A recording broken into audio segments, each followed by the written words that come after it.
ज्योति जी गुजरात से। राधे राधे। राधे राधे महाराज जी। महाराज जी, आपने बताया था कि जन्मदिन के दिन एकांत में मनन चिंतन करना चाहिए कि एक साल जीवन का कम हो गया और हमने भगवत प्राप्ति हेतु क्या किया। गुरु जी, कल मेरा जन्मदिन है। ईश्वर की कृपा और आपके आशीर्वाद से आत्म संतोष है कि बीते साल में नाम जप की शुरुआत हुई और तीर्थ यातन भी अच्छे सौभाग्य मिला। इसी तरह धर्म के मार्ग पर आगे बढ़ते रहे महाराज जी। हाँ ठीक है, भगवान का खूब नाम जप करो और जिस दिन जन्मदिन हो तो उत्सव मनावे। हम कह रहे हैं घंटा 2 घंटा कीर्तन करे, ठाकुर जी को भोग लगावे, 10-20 लोगों को पवावे, ऐसे मांगलिक उत्सव मनावे। जन्मदिन सफल ये है कि जिस दिन आपका जन्मदिन हो और आपके पास यदि 10-5 हजार रुपये आपके पास है कि हम लगा सकते हैं तो चले जाओ, ऐसी जगह चले जाओ जहाँ वयोवृद्ध आश्रम है, बूढ़े माता पिता सबके रहते हैं, वहाँ जाके उनको कपड़े दे दो, उनको अच्छे अच्छे भोजन दे दो, या अस्पताल चले जाओ, ऐसे मरीज की सेवा में कुछ पैसा लगा दो जिसके जीवन के सुख के काम में आ जाए, दवा के काम में आ जाए। ये खूब कीर्तन करो, 10-5 लोगों को भोजन पवाओ। ऐसे तो उत्सव मनाना हमें लगता है अच्छा, लेकिन जन्मदिन है, हैप्पी बर्थडे और शराब के गिलास लड़ रहे हैं तो हमें लगता है कि पूरा जीवन ही बर्बाद हो जाएगा। एक साल तो बर्बाद ही होगा। भगवान का नाम जब कर रहे, भगवान नाम कीर्तन हो रहा है, 2-4 संत महात्माओं को भोजन पवा दिया या अपने मित्रों को बुलाकर भोजन पवित्र पवा दिया, तो ये बढ़िया उत्सव ऐसे मनाना भी चाहिए। उत्सव 24 घंटे नाम कीर्तन रख ले, भगवान की कथा वार्ता रख ले, ये तो बढ़िया है। लेकिन हमको ये थोड़ा कम अच्छा लगता है कि पार्टी हो रही, शराब पी रहे, जीवों की हत्या करके मांस खा रहे हैं, बोले आज हैप्पी बर्थडे। हैप्पी क्या, तुम्हारे हैप्पी में दसियों के गले कट गए, वो हैप्पी थोड़ी है। अच्छा, मदिरा पीना ये महत पाप है, हमारे शास्त्रों में इसका बड़ा निषेध किया गया है। तो कभी कोई ऐसी हैप्पी ना मनाए बर्थडे कि जिसमें शराब परोसी जाए, मांस परोसा जाए, गंदे लोग आकर खावें, ऐसा नहीं। नाम कीर्तन करो, अच्छे अच्छे पदार्थ बनाओ, सात्विक, भगवान को भोग लगाओ और ऐसे लोगों को पवाओ जिनको नहीं मिलता है। ऐसा बहुत से ऐसे लोग फुटपाथ में बैठे रहते हैं, जा जाकर उनको सुंदर भोजन पवा दो। उस दिन सुंदर वस्त्र 2 को भी पवा दिया, 2 के वस्त्र पहना दिए तो तुम्हारा हैप्पी बर्थडे मन गया। महाराज जी, एक सज्जन आए थे हमारे पास उधर, उन्होंने उधर गौशाला खोली है शायद हरियाणा दिल्ली साइड के, तो 750 गौ वहाँ। तो उन्होंने एक ऐसा किया था कि 56 भोग रखा है गऊ के लिए, जिनका भी जन्मदिन है उनके आसपास उन्होंने ऐसी पहल किया है कि आपका अगर जन्मदिन है तो यहाँ आके गऊ के बीच में मनाइए। उन्होंने अलग अलग पेड़े बनाए हैं उनके लिए, दाल की वो, फिर और बहुत अच्छा चारा, अलग अलग 56 प्रकार की डलियां हैं। नहीं, बढ़िया है, ऐसा करना चाहिए, करना चाहिए। गौ सेवा, संत सेवा, अतिथि सेवा, अनाथ सेवा, सब रूपों में भगवान है, बहुत सेवा के अवसर है, ऐसा करना चाहिए। हमें लगता है सबको अपनी कमाई से 1-2 रुपया महीने में जो जिसको जितना लाभ मिलता हो। पहले गांवों में भी एक गोलक रखी जाती थी मिट्टी की, और गरीब किसान आदमी ना, वो उसमें चंद रुपए जो भी उससे बचते, फिर वो सोचा जाता था कि किस आश्रम में पहुंचाया जाए, कहाँ पहुंचाया जाए, वो साध सेवा।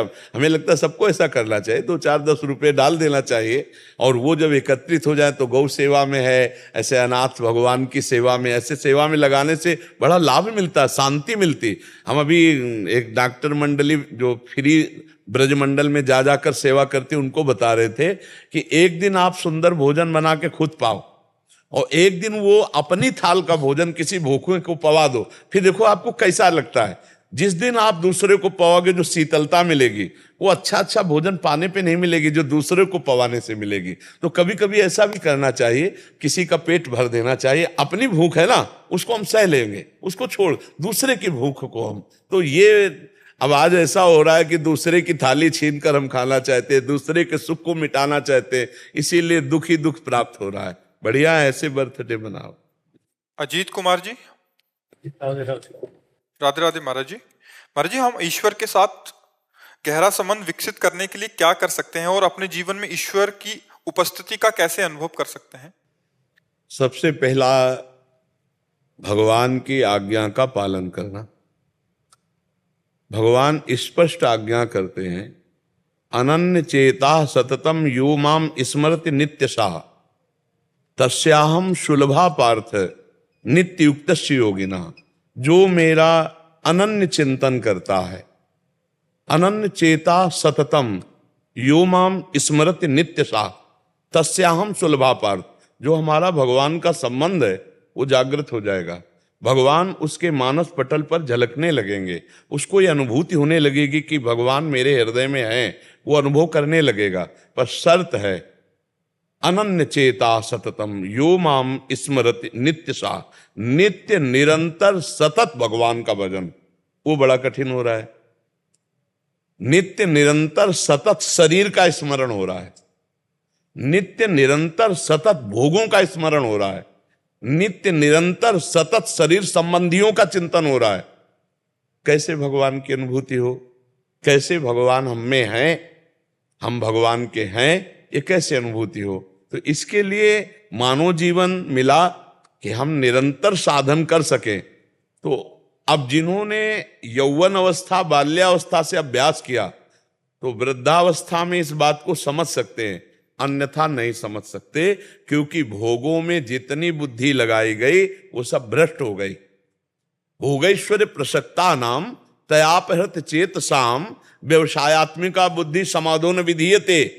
जिसने अपनी बुद्धि को भोगों में लगा दिया, जिसका चित्त भोगों में संग्रह में लग चुका है, अब वो भगवान की प्राप्ति करना या भगवान के संबंध में वो अज्ञानी ही रहेगा, वो जान नहीं पाएगा। अगर वो भोगों का त्याग किसी महात्मा के संग से कर पावे तो बुद्धि फिर उसकी भगवान में लग जाए। अब ज्यादा समय रह नहीं गया, बहुत आयु तो निकल गई व्यर्थ के कार्यों में। अब नाम जब पकड़ लो तो बात बन जाए, क्योंकि स्थिति कुछ नहीं। हम कह रहे हैं राधा, और अभी प्राण निकल जाएंगे तो भगवान की प्राप्ति हो जाएगी। हम कह रहे हैं राम, हम कह रहे हैं कृष्ण, और अभी प्राण निकल गए तो भगवान की प्राप्ति हो जाएगी। जैसे अजामिल अपने पुत्र के बहाने से जब नारायण नाम लिया तो भगवान की प्राप्ति हो गई।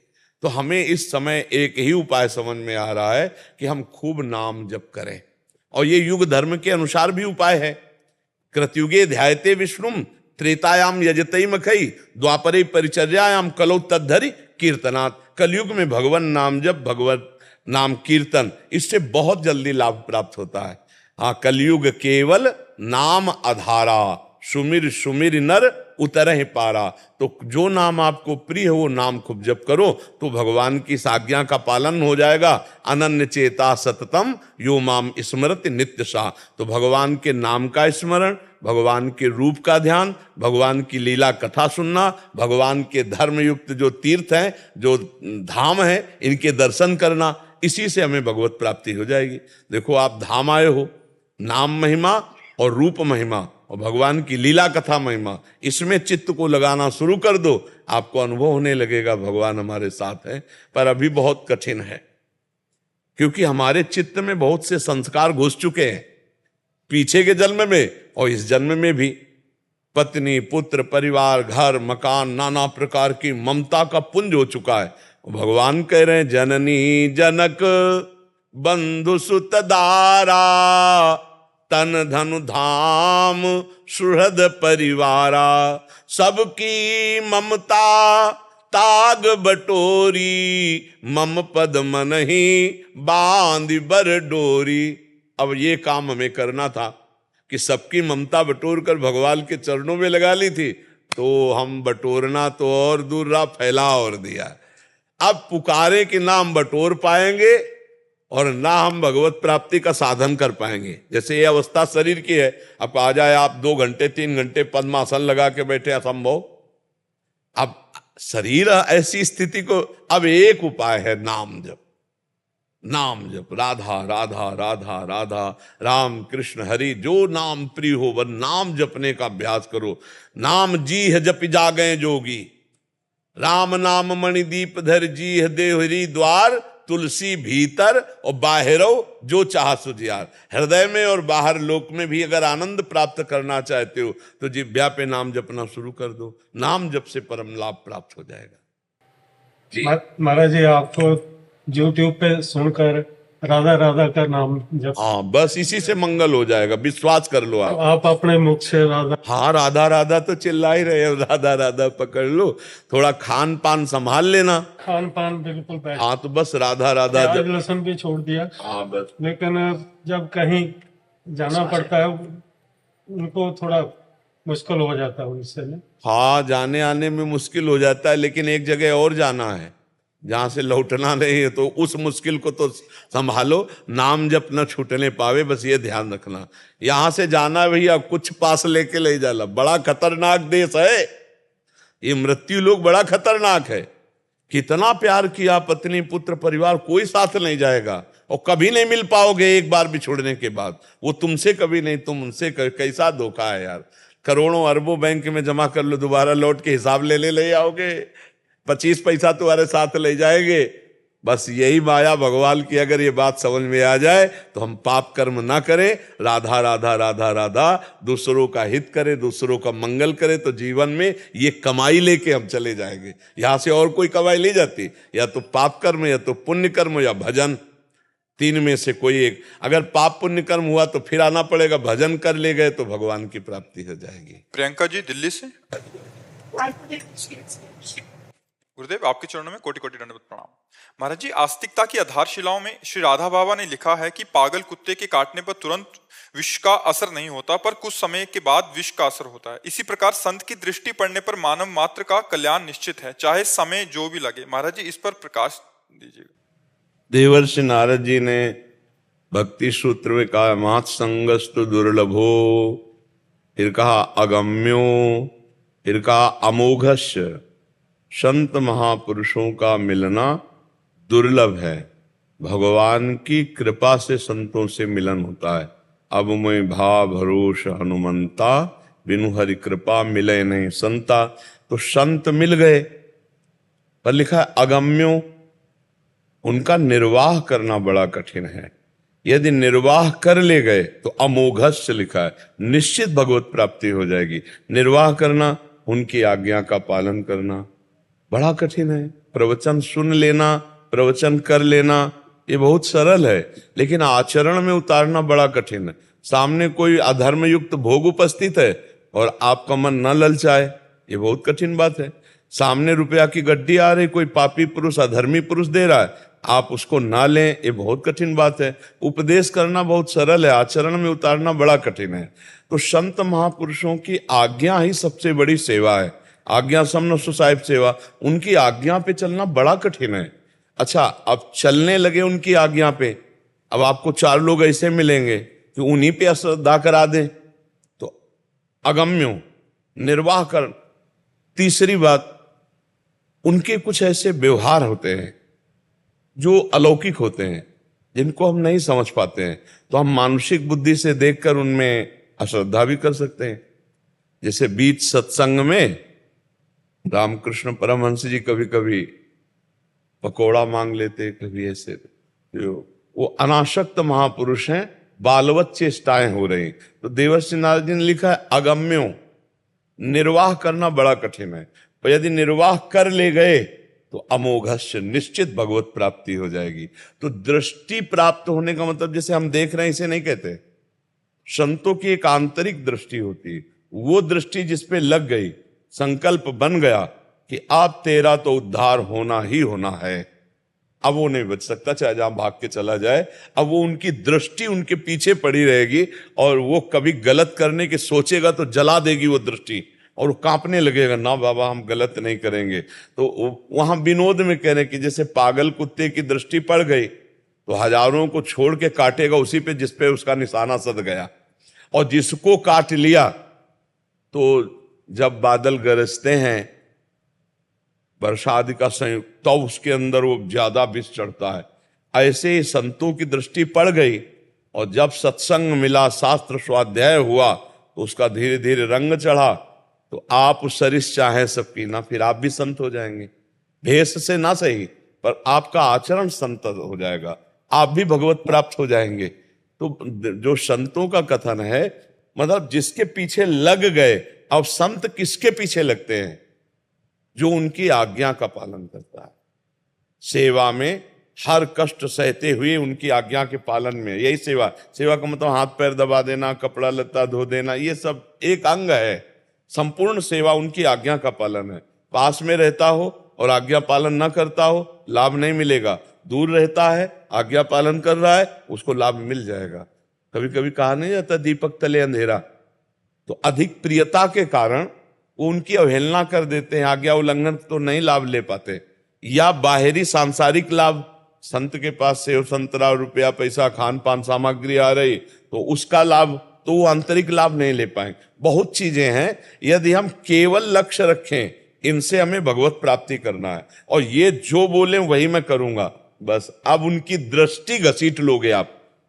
दृष्टि घसीटना, अपनापन हो जाना कि अब तो तुम्हारा कल्याण पक्का है, पक्का निश्चय अब तुम्हारा कल्याण है, अब हम कल्याण करके छोड़ेंगे।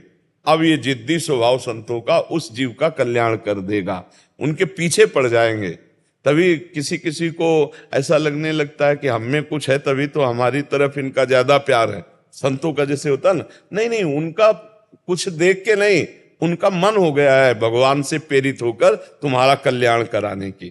तो ऐसा बात बाबा ने उसमें लिखा है कि वो पीछे पड़ जाते हैं और उनका कल्याण करके ही छोड़ते हैं। ये संतों का एक स्वभाव होता है, ये संतों में एक प्रभाव होता है, पर उसका निर्वाह कर पाना बड़ा कठिन है।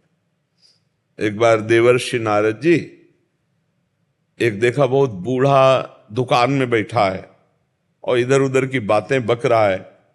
नारद जी नजदीक गए और उनका कि भजन कर, मृत्यु नजदीक आ रही है, यही बस लड़कों को उपदेश कर रहा कैसे बेईमानी की जाए, कैसे धन कमाया जाए। अरे पूरी जिंदगी हो गई, अब बुढ़ापा तो संभाल ले भजन का। डांट के भगा दिया नारद जी को कि हमें तुम्हारे उपदेश की जरूरत। जो मोह में रत है ना, ममता रत सन ज्ञान कहानी और अति लोभी सन विरति बखानी। जो ममता में रत है उनको ज्ञान की बातें अच्छी नहीं लगती, जो लोभी है ना उनको वैराग्य की बातें अच्छी नहीं लगती, जो कामी पुरुष है ना उनको भगवान की चर्चा अच्छी नहीं लगती। ऐसे ही उसको अच्छा नहीं लगा। नारद जी ने कहा तुम हमको भगाया है और हम तुमको भगाएंगे और तुम्हें भगवत प्राप्ति करा के छोड़ेंगे। देखो संतों का स्वभाव। अब उस समय गंगा जैसे नजदीक है या कोई भी नदी नजदीक है तो प्राय लोग नदियों में स्नान करने जाते थे, थोड़ी धार्मिकता तो रहती ही थी। तो सुबह सुबह स्नान के लिए निकला, नारद जी वापस उसी का रूप रख करके आ गए। तो बेटों ने कहा कि अभी तो आप स्नान करने गए थे।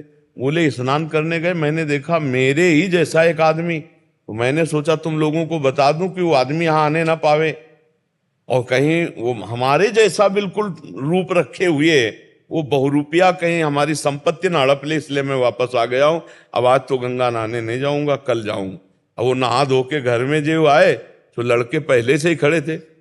बोले बहुरूपिया तुझे घुसले ले।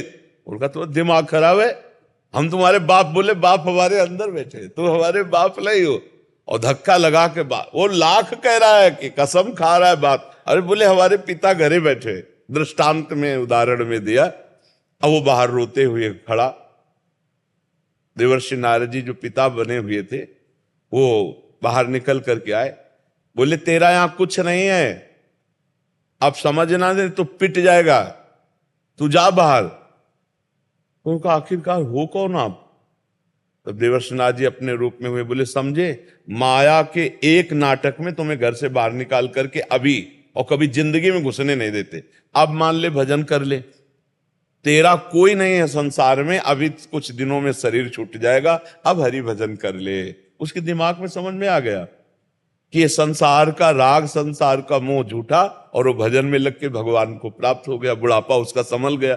संत जिन पर कृपा करते हैं तो प्रतिकूलता का दर्शन कराकर, संसार के राग का नाश करके भगवान की प्राप्ति का। अब वो कैसे प्रतिकूलता का नाश होगा? कई तरह से होता है। एक शराबी आदमी देखा, एक मस्त संत जा रहे थे, तो संत तो भगवान के चिंतन में मस्त होते हैं। कहे बाबा जी आज तक तुम्हें ऐसा आनंद नहीं आया होगा, आओ हमारे साथ। तो नजदीक गए, वो भी बड़े कौतुकी। उन्होंने कहा तुम्हारे हम भाग्य की रेखा पढ़ रहे हैं बेटा, 7 दिन के अंदर मर जाएगा तू। और वो संत पर इतना विश्वास था, साधु महात्मा सत्य बोलते हैं और चमत्कारी होते हैं कि मतलब रेखा तो पढ़ ही लेते हैं। हाथ जोड़ा, महाराज 7 दिन में मर जाएंगे। बोले पक्का। सारा नशा उतरने लगा शराब का उसका। बोले ये 7 दिन के अंतर में मर जाओगे, पक्का तुम्हारी भाग्य रेखा है। तो महाराज हम तो शराब पीते रहे, बेविचार करते रहे, गंदे आचरण, और घुटने पे हो गया, मेरा उद्धार कैसे होगा? बोले भैया पक्का उद्धार हो जाएगा। यदि तुम गोविंद गोविंद गोविंद गोविंद ऐसा जपो, पक्का तुम्हारा उद्धार हो जाएगा।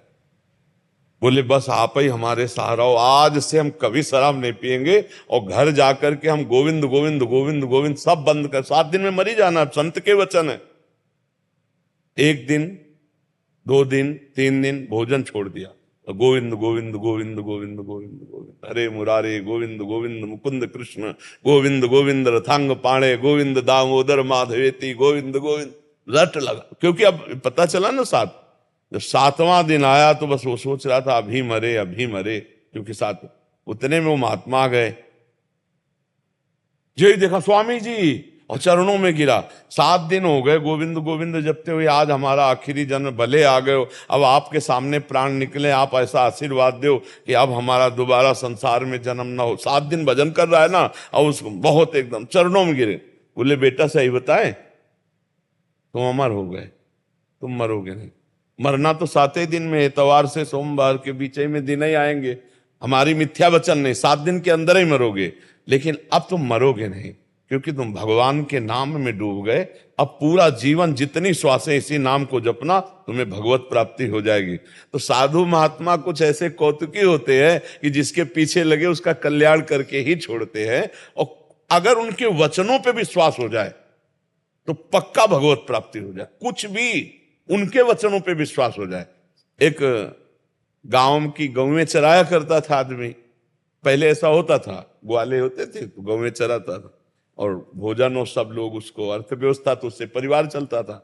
गांव में भागवत की कथा हो रही थी, तो गांव के लोगों ने कहा कभी तो सुन लिया कर यार कथा, जंगल में गौवें चरा कर बस अपना जीवन बर्बाद कर, कभी तो कथा सुन लिया कर, गांव में कथा हो रही। तो उसने सोचा कि चलो आज सुन लेते हैं।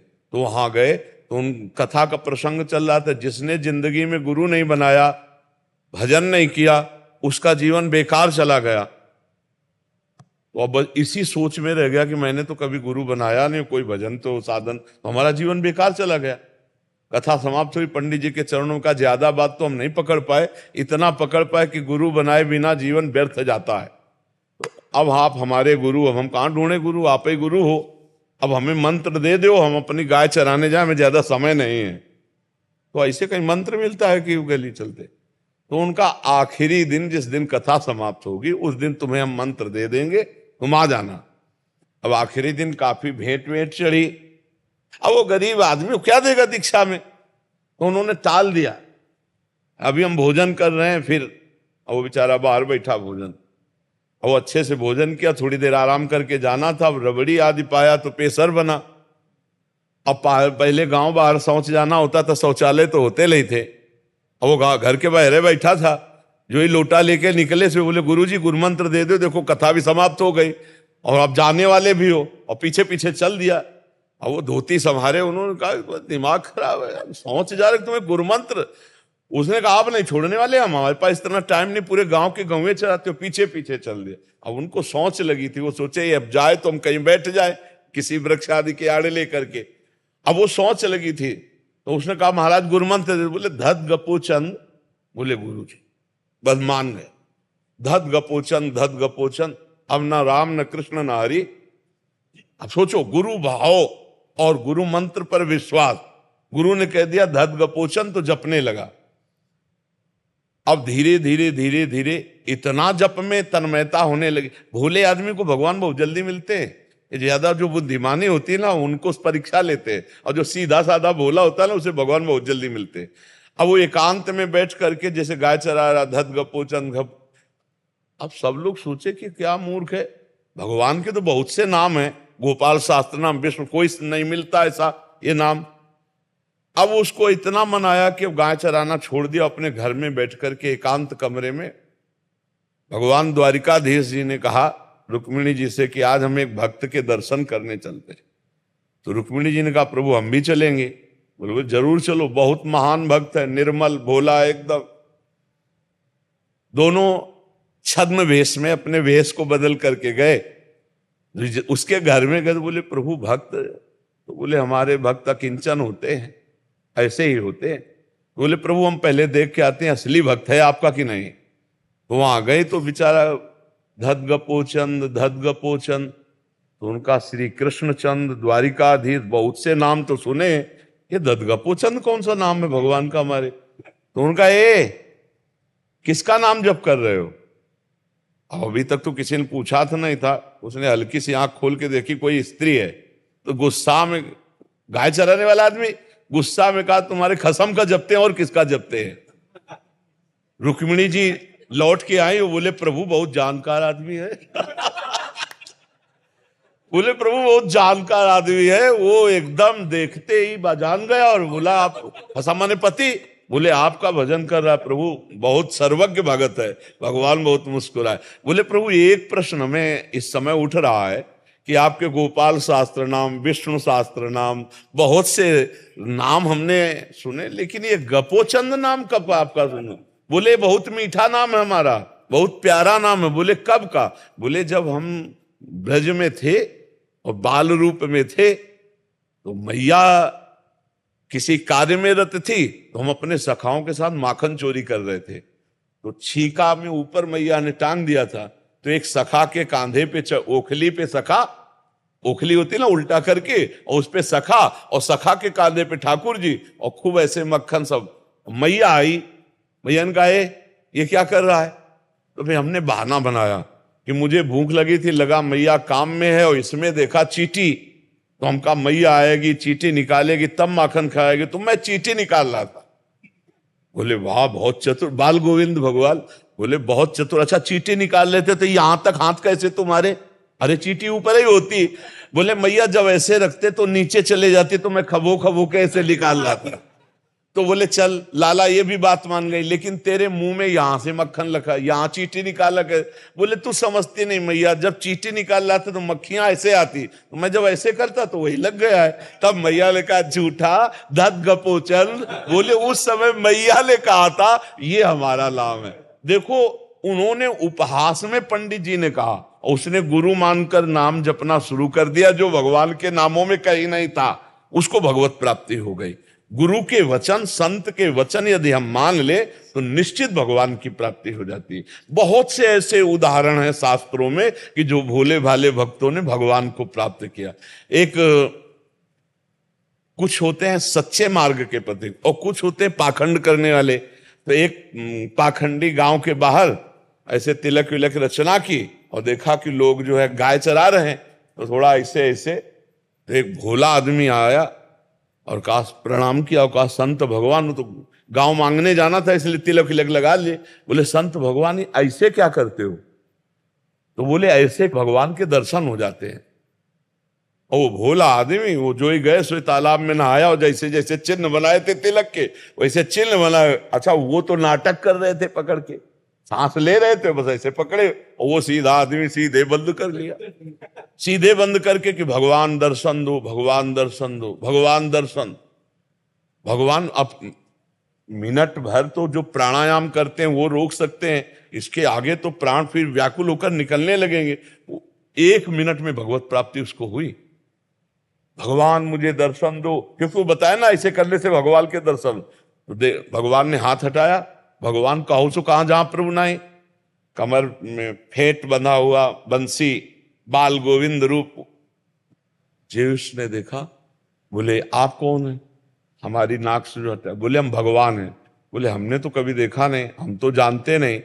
अब आप भगवान, इस बात का प्रमाण हमारे वो गुरु जी देंगे जो अभी गए। अरे बोले वो पाखंडी, वो जिंदगी में हमें कभी नहीं पा सकता है, वो केवल मांगने के लिए तिलक। बोले आप हमारे गुरु की निंदा मत कीजिए, देखो निष्ठाएं होती। और भगवान से कहा कि हम तब मानेंगे आप भगवान हो जब हमारे गुरु जी आके कह देंगे यही भगवान है। तो बोले ले वाला अपने गुरु जी को, तब तक हम यही। बोले बड़े चतुर हो, भाग जाओगे, ऐसे हम नहीं। अपना गौछा उतारा और भगवान को एक पेड़ में बांधा। भगवान भक्ताधीन, यशोदा मैया ने रस्सी से बांधा ना उखल में, भक्ताधीन मना पूज्यो भक्ता नाम अभयंकरा। अब वो गया तो गांव में वो मांग रहे थे, उनका गुरुजी जिस क्रिया से आप भगवान के दर्शन कर रहे थे हमें भगवान मिल गए, बस तुम्हें ये बताना कि यही भगवान आए हैं आप वाले कि ना आए। अब उसको तो कभी भगवान से कोई मतलब ही नहीं था। तो और उन्होंने कहा हाँ वही थे वही थे। बोले नहीं आपको चलना पड़ेगा, वहां बताना पड़ेगा। अब वो भगवत साक्षात्कार किए हुए बालक उसकी आज्ञाओं नहीं टाल सके। वो नजदीक आए, बोले देखो ये वृक्ष में तो अंगोछा भर बंधा, उनको दिखाई दे रहा था भगवान ने। तो उनका बेटा तुमसे सही बतावें, हम कोई भजन नहीं करते, हम कोई साधु महात्मा नहीं, हम भेष बनाकर भीख मांगते हैं, अपने परिवार का पोषण करते हैं। तो उन्होंने भगवान से कहा, भगवान जब हमारे गुरु ने हमको शिक्षा नहीं दी और इशारा मात्र से आपकी प्राप्ति हो, तो आप हमारे गुरु को भी दर्शन कराओ। भगवान ने उस बालक की कृपा से दिव्य दृष्टि दी, तब वो दर्शन पाए। कितने ऐसे प्रसंग भरे पड़े हैं कि भोले जनों को भगवान ने संत संग या कोई संत का नाटक भी किए, उसी के संग से भगवत प्राप्ति हो गई। तो संत संग बड़ा दुर्लभ है, भगवान की कृपा से प्राप्त होता है। और जब द्रव्य दीन दयालु राग हो तो साधु संगत, पर संतों पर विश्वास होना उससे दुर्लभ की बात है। और संतों की आज्ञा पालन कर लिया तो अमोघस्य निश्चित परिवर्तन हो जाएगा, निश्चित मंगल हो जाएगा। तो राधा बाबा बहुत उच्च कोटि के महापुरुष हैं, इसलिए वो शोध कर बात कह रहे हैं कि अगर संत संग हो गया, अब मोहि भाव भरोस हनुमंता, बिनु हरि कृपा मिले नहीं संता, जो प्रभु मोहि अनुग्रह कीना। अगर प्रभु ने एक बार कृपा कर दी तो कंजूसी थोड़ी करेंगे, अब वो भगवत प्राप्ति करा के ही छोड़ेंगे। संत संग का मतलब है इस जन्म में मेरा परम मंगल होगा, परम कल्याण होगा, तभी संत संग मिला है। नहीं आजकल तो संत तो कोई भी अपने आगे लगा लेता है, पर वास्तविक संत होना जो भगवान के निरंतर चिंतन में लगे हैं, जिनको संसार के किसी भोग के भोगने की इच्छा नहीं रह गई, जो किसी से छल कपट पाखंड नहीं करते, एकमात्र सब में भगवत भाव, ऐसे महापुरुषों का संग मिल जाए तो निश्चित भगवत प्राप्ति हो जाए, निश्चित हमारा जीवन सुधर जाए। और देखो संतों के संग से सुधरता है जीवन, ऐसा नहीं है। आप अपने समाज में अगल बगल देखो, जो सत्संग सुन रहे हैं उनका जीवन बदलता है, और जो संत का संग नहीं मिला उसका जीवन, और जो संत का संग मिला है, तो आप दोनों को नाप के देखिए, बड़ा अंतर दिखाई देगा। संत का संग मिलने वाले का परिवर्तन होगा, दैवी संपदा बढ़ेगी, आचरणों में पवित्रता आएगी, और वो समाज को सुख देने वाला बनेगा। और जो संतों का संग नहीं किया तो फिर आसुरी भाव बना रहता है। मणित राव जी, श्री चिन्मयानंद स्वामी मठ से, राधे राधे महाराज जी, आपके चरणों में कोटि कोटि नमन गुरुदेव। गुरुदेव, भगवत गीता के दूसरे अध्याय में एक श्लोक आता है, विषया विनिवर्तन्ते निराहारस्य देहिना। इसमें अर्थात यद्यपि देहधारी जीव इंद्रियों के विषयों से अपने को कितना दूर रखे, लेकिन इंद्रियों विषयों को भोगने की लालसा बनी रहती। इसको सरल भाषा में महापुरुषों ने कहा है कि रस बल छुटे न जो विषय, सुख नहीं पावे कोय, तन छाड़े मन गही रहे, दूनों ही दुख होए। यहां बात जो कह रहे कि आपने विषयों का त्याग तो कर दिया। त्याग शब्द में, वैराग्य शब्द में और उपरति में भेद है। त्याग कहते हैं भोग की लालसा है, पर मैं भोगूंगा नहीं क्योंकि ये अधर्म है या मुझे भगवत प्राप्ति करनी है। अभी उसके अंदर लालसा है, अब डबल जलन है, भोगा नहीं और लालसा हृदय में है, तो वो विषयों का त्याग तो कर दिया, लेकिन विषयों की जो आसक्ति अंदर है वो भजन से छूटेगी।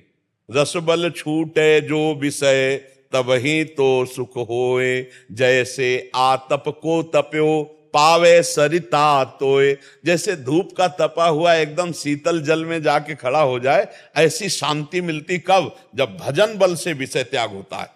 भजन बल करते जा रहे हैं, खूब नाम जप कर रहे हैं और धीरे धीरे विषय छोड़ रहे हैं। अच्छा, भजन कर नहीं रहे और विषय छोड़ दिए तो तन छाड़े और मन गही रहे, दोनों ही दुख होए। समझ पा रहे हमारी बात? तो तन से छोड़ने से तो आप ये हो गया कि भाई हम फलाहार हैं, हम अमुक भोग नहीं भोगते, लेकिन मन में सारी लालसाएं भरी हुई है क्योंकि भजन की कमी है। तो वहां भगवान कह रहे हैं ज्ञान प्राप्त की, या तो ब्रह्मबोध हो, ब्रह्म सत्यम जगन मिथ्या, तो लालसा नष्ट हो, और या भजन बल, इतना भजन करो कि ऐसा आनंद मिले कि ये भोग सब बमन के समान लगने लगे, सब विष के समान लगने लगे। श्री नारायण स्वामी जी एक दोहा कहते हैं कि ब्रह्मादिक के भोग सब विषम लागत ताहि, नारायण ब्रजचंद की लगन लगी है जाए। जिसे भगवान की प्राप्ति की लगन लग जाती है, उसमें अपने आप ऐसी आनंद की वृत्ति होती है कि ब्रह्मलोक तक के भोग सब उसे विष के समान लगते हैं। एक दोहे में और कहा, नारायण हरि भजन में पांचों न सुहात, विषय भोग, निद्रा, हंसी और जगत प्रीति और बहुबात। विषय भोग अच्छे नहीं लगते। जो भगवान से प्यार करते हैं ना, नहीं खान पान ते भावे है, नहीं कोमल वसन सुहावे है, सब विषय लगे ते खारा है, हरि आशिक का मग न्यारा है। उसे विषय भोग अच्छे नहीं लगते, उसे बहुत प्रपंच की बात करना अच्छा नहीं लगता, रिश्ते नाते संसार बहुत बात, उसे चक नींद नहीं आती, थोड़ा सो करके अधिक भजन करने की, और उसे बहुत भोजन पाने का, अल्पाहार थोड़ा आहार पान, तो विषय भोग निद्रा हंसी हंसी मजाक अच्छा नहीं लगता, जगत प्रीति रिश्ते नाते अच्छे नहीं लगते, बहुत बात करना अच्छा नहीं लगता। अब अपने आप अच्छा नहीं लग रहा है, ये एक है, और एक है कि अच्छा लग रहा है पर हम त्याग किए हैं, तो वो बात ज्यादा दिन नहीं चल पाएगी, वो गिरा देगी, क्योंकि अंदर उसके प्रति लगाव है, सुख बुद्धि है। वहां भगवान कह रहे जो विषयों का निराहार रह करके त्याग कर देता है पर उसकी आसक्ति का त्याग नहीं कर पाता, वो आसक्ति भजन बल से जाएगी। खूब नाम जप करो, शास्त्रों का स्वाध्याय करो, संतों का संग करो, तो आसक्ति देखो। जैसे अब 2000 रुपए के हम आपको एक अटैची दे दें, 2000 के नोट, आपको बिल्कुल प्रसन्नता नहीं होगी। क्यों? आपको पता है व्यर्थ है, बेकार है, आएगा ना। ऐसे ही जब सच्चिदानंद से आनंद मिलता है तो यहां का हर सुख बेकार नजर आता, वो असली त्याग है जो बेकार की तरह त्याग। जैसे 2000 का नोट पड़ा हो, आप झुकोगे नहीं, लेकिन 500 का पड़ा हो तो झुक जाओगे, क्योंकि वो प्रयोग में आ रहा है, 2000 का प्रयोग में नहीं आ रहा है। तो ऐसे ही जो भजनानंदी है, वास्तविक जिसे भगवान का आनंद मिल गया, तो इस माया के आनंद की तरफ उसकी दृष्टि नहीं रहती। सच्चा त्यागी वो है, भले वो माया के बीच में है लेकिन उसकी दृष्टि ही नहीं है उधर। अब हम भले दूरी बनाए हैं लेकिन हमारी दृष्टि में वो सुख है, तो वो ज्यादा दिन टिकाऊ सुख नहीं, उसे दम्भ कहा जाता है। अंदर से तो चाहते हो, बाहर से त्याग किए हो तो ज्यादा दिन नहीं टिक पाओगे, इसलिए भजन में लगो। अंदर की चाह मिटा दो, बाहर से भले पास बैठा रहे कोई फर्क नहीं पड़ता है। बाहर से हमारे पास सब विषय हो और अंदर से भोगने की चाह न हो, यही सच्चा त्याग है। अगर ये नहीं हुआ तो फिर नाटक ही हो जाएगा, फिर ज्यादा दिन वो टिक नहीं पाएगा। समझ पा रहे हो प्रभु? प्रियंका सिंह जी, नोएडा से। राधे राधे महाराज जी। महाराज जी, आपसे प्रश्न है कि मुझे अकाल मृत्यु से बहुत भय लगता है, जबकि ये जानते हुए कि सब प्रभु की माया है और जो वो चाहेंगे वही होगा, लेकिन अकाल मृत्यु से का कैसी भी मृत्यु, मृत्यु से सबको भय लगता है। क्यों? मृत्यु से भय नहीं लगता। शरीर इतना प्रिय है, रिश्ते नाते इतने प्रिय हैं कि अब ऐसा लगता है कि अगर कोई भगवान है कृपा कर दे, ऐसे हमारा परिवार ऐसे, लेकिन ऐसा होना नहीं। इसका नाम मृत्यु लोक है, यहाँ तो मरना पड़ेगा भाई, जरूर मरना जरूरी है। यहाँ नहीं कोई बचा ही नहीं। आप देखो ना, अपने बाप बाबा चले गए तो अपने को भी जाना है, सब क्रम बाई क्रम, जब जिसका समय आया तब चला। अकाल मृत्यु होती है महत अपराधी की, जैसे किसी सोती हुई महिला का हत्या कर देना, गर्भ हत्या कर देना, ब्रह्म ऋषियों की हत्या कर देना, ऐसे जो महत पाप बन जाते हैं वो अकाल मृत्यु का रूप धारण कर लेते हैं। प्रारब्ध क्षीण हो जाता है और जीवन धारा को किसी न किसी मोड़ पर भारी से भारी दंड के रूप में वो फिर मृत्यु और दुर्गति होती है अकाल मृत्यु वाले की। तो अकाल मृत्यु से यदि डर लगता है तो पहली बात तो जिन्हें पापाचरण कहते हैं वो मत करना, और नाम जप करना, अकाल मृत्यु होगी ही नहीं, अकाल मृत्यु होगी ही नहीं। भगवान का नामामृत, भगवान का चरणामृत, ये अकाल मृत्यु नहीं होने देता। अकाल मृत्यु हरणम सर्वव्याधि विनाशनम श्री कृष्ण पादोदकम पीत्वा पुनर्जन्म न विद्यते। रोज चरणामृत पियो, भगवान का नाम जप करो, कोई पापाचरण मत करना, अकाल मृत्यु होगी नहीं। किसका प्रश्न है? हाँ, अकाल मृत्यु नहीं होगी यदि नाम जप करोगी और चरणामृत पियोगी, पाप आचरण नहीं करोगी तो अकाल मृत्यु नहीं होगी। और यदि कहीं महत पाप बन गए तो फिर साधु अवज्ञा तुरंत भवानी कर कल्याण अखिल के। महत पाप तत्काल दंड देता है, मार देता है। जैसे एक नाव बड़ी थी और उसमें 50 लोग बैठे हुए थे, तो उसमें 2 संत भी बैठे थे, एक गुरु और एक शिष्य, और 2 राज कर्मचारी जो तैनात थे उस एरिया में। वो उसमें उस समय आपने देखा होगा जो कोतवाली आदमी बाहर खड़े रहते हैं, उसमें चाकू लगी होती बंदूक में, और वो तैनात रहते हैं। तो वो ऐसे दोनों राइफल लिए हुए थे वहां। तो साधु को तो कोई सात्विक पुरुष मानेगा, रजोगुणी पुरुष साधु को नहीं मानता। साइड से, तो अब जितनी जगह थी साइड लात मारा बूट उनके पैर में, और वो नंगे पैर थे, ऐसे हुआ साइड हो। अब वहां जगह नहीं थी इतनी तरह, पूरी नाव भर वो कहीं जूता मारता, कहीं थप्पड़ मारता शिष्य को। गुरु तो निरपेक्ष बैठे हुए थे, अब साधु क्या करे। और शिष्य शांत भगवान का स्मरण कर रहे थे और बार बार कह रहे थे कि तुम मुझको मार रहे हो, लेकिन तेरे मारने वाला जो तैयार है तुझे दिखाई नहीं दे रहा। हम कई बार ग्रामीण भाषा में कहते हैं दुखिया को न सताइए, दुखिया देगा रोए। और जब दुखिया के मुखिया सुने तो तेरी गति क्या होए। अब वो बूट पहने, राइफल लिए, अपने राब में सैकड़ों बार टॉर्चर किया नदी पार होते होते। जब नदी पार हुई तो नदी में कुछ दूरी ऐसी होती है जिसमें जल बहुत छिछरा होता है, मतलब बहुत कम होता है, वहां नाव नहीं जाती, तो वहां कूद के नाव से ऐसे जाना होता है, या फिर थोड़ा भींजते हुए इतना पैर, जो किनारे बालू होती है उसमें नाव नहीं चल सकती, पानी इतना इतना होता है। तो उन्होंने राइफल को ऐसे ऐसे करके उसका सहारा लेकर कूदने का, और राइफल धंस गई बालू में और पैर बूट फिसल गया, सीधे यहां से सीधे यहां। साधु अवज्ञा तुरंत भवानी कर कल्याण अखिल के, तत्काल अकाल मृत्यु की रचना हो गई, क्योंकि बार बार टार्चर किया और साधु चुप रहा। अगर वो गाली दे देते या डांट देते तो बच जाता, क्योंकि प्रारब्ध क्षीण हो जाता। तो ऐसे जो पाप हैं अगर हमारे द्वारा ना हो तो अकाल मृत्यु नहीं हो सकती। अकाल मृत्यु तभी होती है जब भ्रूण हत्या, गर्भ हत्या, आजकल लगभग हर माता बहन इसको नहीं समझ रही हो, कर रही है। गर्भ हत्या इतना भयानक पाप है, कोई माता बहन नहीं समझ रही, और एक भ्रूण हत्या, गर्भ हत्या महत पाप के अंदर है। तो फिर वो दुर्दशा तो फिर पक्की हो जाती है। उसके लिए प्रायश्चित क्या करते हो? कुछ नहीं। आप समझते हो हमारा गर्भ है, हम नष्ट कर सकते हैं? नहीं, पालन का अधिकार है, नष्ट करने का नहीं। नष्ट कर, देखो सरकार विरोधी है कि नहीं इस बात की। आप अपने शरीर का पालन कर सकते हैं, नष्ट नहीं कर सकते। नष्ट करने की बात अगर पता चल जाएगी ना तो आपको सजा मिल जाएगी, आपके शरीर नष्ट करने की सजा मिल जाएगी। आप इसका प्रयोग कर सकते हो लेकिन आप इसे नष्ट नहीं कर सकते, समझ रहे हो ना। ऐसे भागवतिक विधान में भी है। तो अगर हमारे द्वारा महत पाप ना हो तो अकाल मृत्यु नहीं होती है। अकाल मृत्यु होती है जब महत पाप हो जाते हैं। और हमें किसी भी मृत्यु से अगर ऊपर उठना है तो नाम जप करना है, अच्छे आचरण करने हैं, दूसरों को सुख देना है, भगवान के आश्रित होना है, तभी मंगल होगा। ऐसे चाहे जितना रुपया कमा लो, दुख चिंता भय शोक इनसे नहीं बच सकते कोई भी हो। लिख लो कागज में चाहे दिमाग में, दुख चिंता भय शोक इससे नहीं में। तो क्या भजन करने वालों के जीवन में दुख नहीं आता? आता है, लेकिन शोक नहीं होता।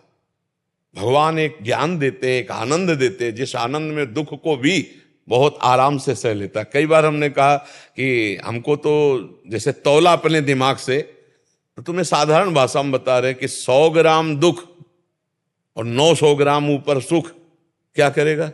वो दबा है नीचे। ऐसे भगवान के भक्त के जीवन में दुख आता है, और जो भगवान से विमुख होते हैं तो वो 100 ग्राम पूरे जीवन को बर्बाद कर देता है। भारी से भारी वेदना, कष्ट, भारी से भारी समस्या उसके जीवन में होती है जिसके दोनों किडनी फेल होती है। भारी समस्या होती है, आप देख लेना, चेहरा पीला हो जाता है, हालत खराब हो जाती है। क्यों? क्योंकि वो उसी में डूब गया और अपने प्रभु के चरणों में है। तो आप देख लो फर्क क्या है। सब दुखों का समाधान भगवान का आश्रय, भगवान का नाम, भगवान के। तो हम अगर भगवान का भजन करेंगे तो हमारा मांगना मिट जाएगा। हम भगवान का भजन करेंगे तो हमें कष्टों से लड़ना आ जाएगा। हम भगवान का भजन करेंगे तो मृत्यु का भय खत्म हो जाएगा। बिना भगवान के भजन के तो मुझे लगता है भय तो बना ही रहेगा। भय चिंता शोक दुख ये तो सताते ही रहेंगे। इसका नाम ही है दुखालयम, मृत्युलोक। मृत्युलोक दुखालयम अशाश्वतम, ये नाशवान है, ये दुख ही दुख देगा। अगर भजन नहीं है तो बिल्कुल कोई भी हो, कहीं भी हो, परिणाम में तुम्हें दुख मिलेगा।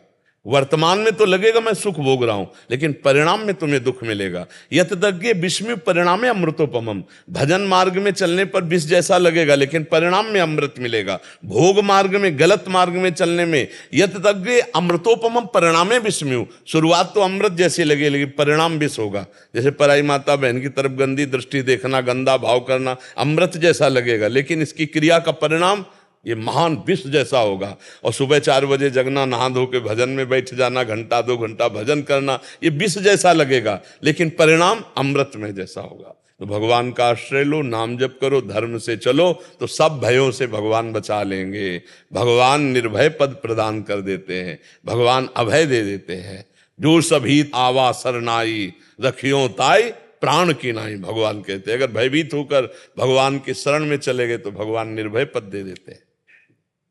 महर्षि, आप एक डॉक्टरों की टीम है एक, ये ब्रिज में जितने साधु संत जो इनका अर्थादि की व्यवस्था ना हो उनकी सेवाएं करते हैं, अपने अपने समय निकाल के संडे वाले दिन या कोई ऐसा हॉलीडे हो उसमें आते हैं और कहीं कैंप लगाते हैं, और जहाँ जगह जगह ब्रिज के अलग अलग क्षेत्रों में वहाँ दवाइयाँ उनको मुफ्त। हाँ, आप सब अपने लिए अर्थ कमाई करने के लिए डॉक्टर बनते हैं, वो तो बढ़िया ही है भाई, व्यापार जीवन उद्देश्य जीने का।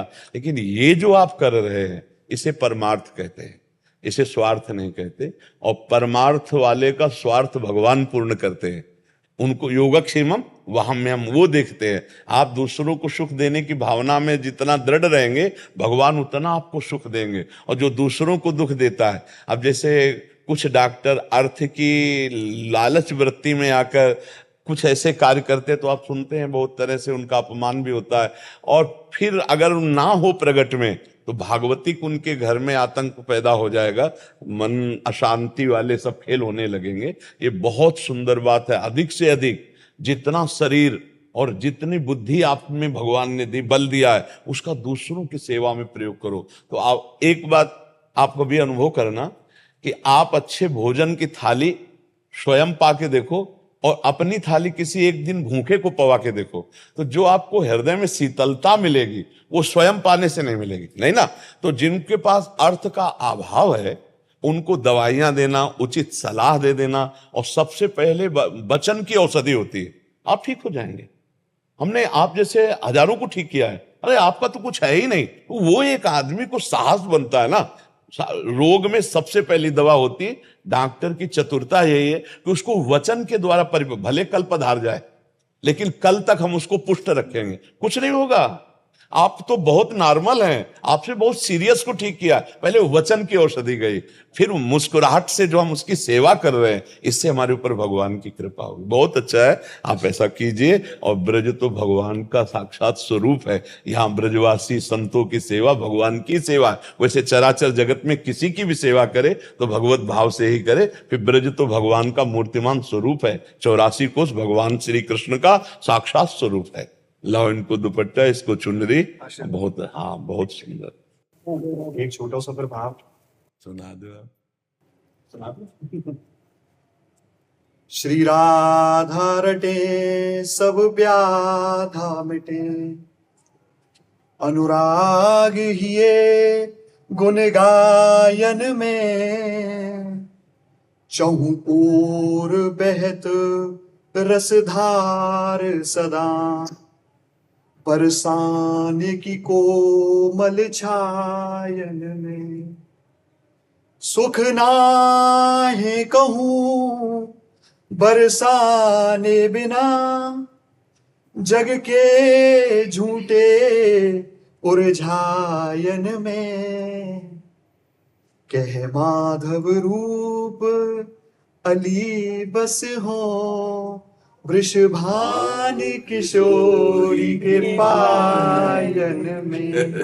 राधा कुंड कुंडन में, कदम वृक्ष वृक्षन में, और वृंदावन बनन में ब्रिज में विशेष है। बरसानो गामन में, राधा बाग बागन में। श्री जी की सबरी सेवा को जल महिते आवे राधा बागती। और लाल रंग फागन में ब्रिज में विशेष है। साकरी गलियन में, प्यारी रूप अलियन में, और नंदलाल छलियन में ब्रिज में विशेष है क्या ना है बाबा? माधव प्रभु रूपन में, यमुना स्वरूपन में, श्री राधे ब्रिज भूपन में ब्रिज में विशेष है। राधे ब्रिज भूपन। बरसानो सरसानो तीनों लोकन हुने जानो, गुण गावत है जमानो, जरूरत क्या प्रमाण की। कदमन में तीर्थराज, पीछे बने अनूपवार, प्यारी प्यारी शोभा लागे तुलसी के विरमान। देख के अखंड ज्योत मदन मन प्रंदित हो, बिछी रहे छवि चार चांदनी बितान की, नहा रूप निधि कर रमा रूप रिद्धि कर, आन बैठी गद्दी पर बेटी वृषवानी की।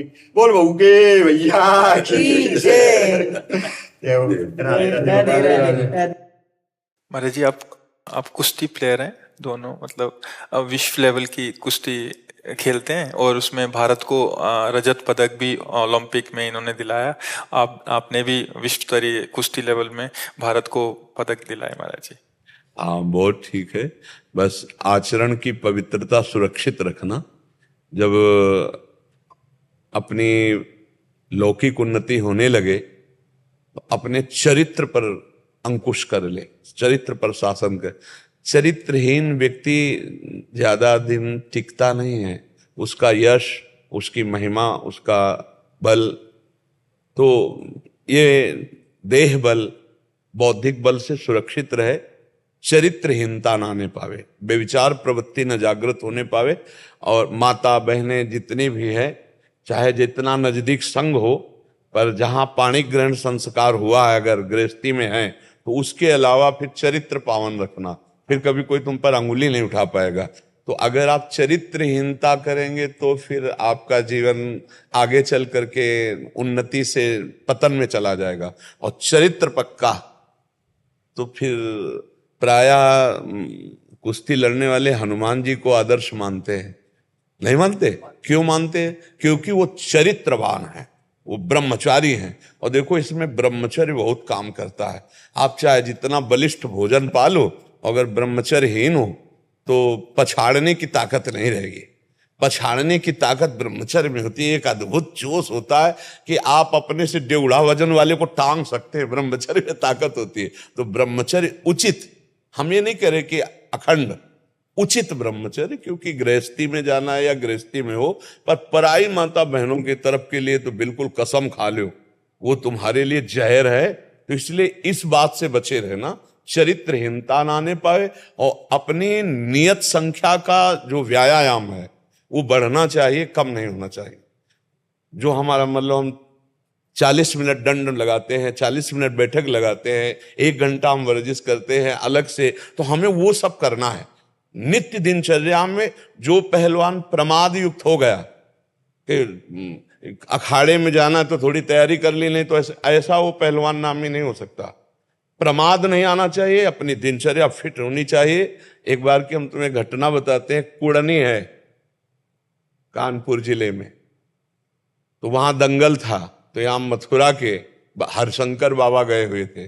आप लोगों ने नाम नहीं सुना होगा, क्योंकि इस समय वो संत वेश में रहते थे, मथुरा के थे, उनके गुरु जी साथ रहते थे। एक झाम झोला पहने रहते थे, नेत्र नीचे रखते थे, और जब चलते थे तो कोई न कोई ग्रंथ ऐसे सामने, चाहे हनुमान चालीसा ही हो, ऐसे रख के ऐसे चलते थे, किसी को देखते नहीं थे। जब वहां पहुंचे कुड़नी में, तो ऐसे साधारण कपड़ों में पहलवान जब लंगोट पे आता है तब असली स्वरूप दिखाई देता है, नहीं तो ऐसे। तो उनको ऐसे समझो, उस समय 70,000 रुपए इनाम लगाया गया हरशंकर बाबा का। 40-45 वर्ष पहले की बात कह रहे हैं। 70,000 रुपए। 5-6 पहलवान गए ऐसे, तो उनका 5-6 में पहले आप देख लो, तो उनका अगर इतने तुम में क्षमता नहीं थी तो अखाड़े में कैसे चढ़ गए? भाई इतना कहना था कि बाबा ऐसे पकड़ते थे और एक हाथ से मारते थे तो मुंह भरा गिरता था, और ऐसे पकड़ के जब वस्त्र उठाया तो जानते हो कहते बोले थे कि अयोध्या का, मथुरा का माना हुआ शेर इस समय दहाड़ रहा जिसको। तो ब्रह्मचर्य का बाबा का वो प्रताप था। ब्रह्मचर्य में बहुत ताकत है। तुम लोग ब्रह्मचर्य पर थोड़ा ध्यान देना और पराई माता बहनों की तरफ देखना मत, तो इस लोक में भी उन्नति होगी और परलोक की भी उन्नति होगी। ठीक है? और हमें बहुत अच्छा, हमें वीर रस बहुत अच्छा लगता है। हाँ, हमारी किडनी खराब है ना, नहीं हम 45 मिनट दंड बैठक मारते थे। अच्छा, आपको किडनी खराब लगते हैं? हाँ तो ये ब्रह्मचर्य अगर आ जाए और संयम से व्यायाम किया जाए तो बड़ा लाइन सबको मेवा का प्रसाद दे और दुपट्टा दे, इनको खूब अच्छे से जीवन को चला। ओलंपिक गेम होता है महाराज जी, ओलंपिक गेम होता है जो विश्व स्तरीय का सबसे ऐसा गेम होता है, उसमें भारत को रजत पदक दिलाया आपने दिलाया था। हाँ, बहुत ठीक, बहुत सुंदर। मतलब आप समझो कहीं कहीं खेले ही सही, पर पूरा भारत आपके साथ है। हार और जय आपके नाम पर होगी। बोले भारत विजयी हुआ, भारत हुआ ना, आप विजयी हुए तो पूरा भारत हुआ। भारत में हम सब हैं, हम सबके गर्व हो आप। हाँ, अपनी दिनचर्या में मस्त रहो और संयम से रहो। जैसा अभ्यास करोगे वैसे पुष्ट होते चले जाओगे। अभ्यास बहुत बड़ी चीज है, बहुत बड़ी चीज है। अभ्यास में बहुत बड़ा दम है। और हमारा अभ्यास और ब्रह्मचर्य अगर दोनों मिल जाएं तो कुछ भी कर सकते हो आप। सच्ची मानना, ब्रह्मचर्य में अमोघ शक्ति है। पर ब्रह्मचर्य रोकना थोड़ा कठिन होता है, नहीं? हाँ, वो जब अपने स्वरूप में आता है तो और को ललकार के परास्त कर सकते हो, लेकिन उसको नहीं, वो तुम्हें जरूर परास्त करे। उस जगह अपने को संभाले, काम क्रोध आदि लोभ आदि। देखो, कई ऐसे नवीन पहलवान उठते हैं और क्रोध को नहीं संभाल पाते तो ऐसी घटना कर देते कि जेल में चले जाते, जीवन बर्बाद हो जाता है। तो क्रोध को भी संभालो और काम को थोड़ा नाम जप करते हो? आप बता रहे, नाम जप जरूर करो यार। मंत्रों में, अक्षरों में पावर होता है। राम जपो, कृष्ण जपो, हरि जपो, राधा जपो, नाम जप करो, अपने आप पूरे विश्व का मंगल होगा। जब हम नाम जप करते हैं तो सर्वे भवन्तु सुखिनः सर्वे सन्तु निरामया, इससे सबका कल्याण हो जाएगा। सुमिर पवन सुत पावन नामो, अपने बस करी राखे रामू। राम राम जप करके राम जी को अधीन कर लिया हनुमान जी ने। आज से नाम जप करो, ठीक है? जो नाम प्रिय हो, राम कृष्ण हरि राधा, जो नाम प्रिय हो, 10 मिनट ही चाहे जपो, जपो जरूर। हमसे मित्रता की है, हमारे पास आयो तो नाम जप, ये तुम्हें बचाएगा, ये तुम्हें क्रोध से बचाएगा, गलत आचरणों से बचाएगा। क्या जपोगे आप? जी आप ही बता दें। देखो, हम तो आशिक हैं राधा राधा राधा राधा राधा राधा। 10 मिनट ही चाहे जपो आप, 10 मिनट जपो, धीरे धीरे बढ़ा लेना, ठीक है? राधे श्याम, राधे श्याम, धन्यवाद।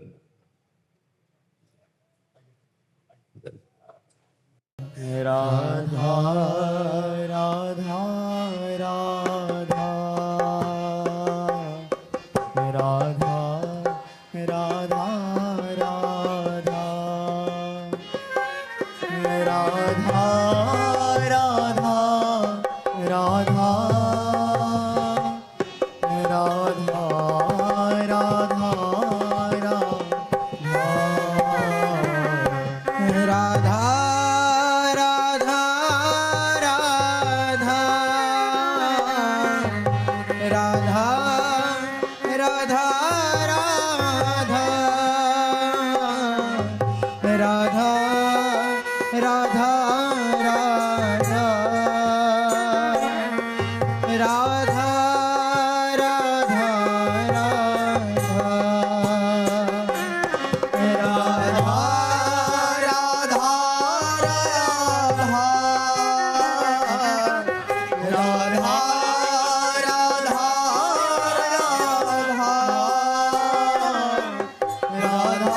राधा राधा राधा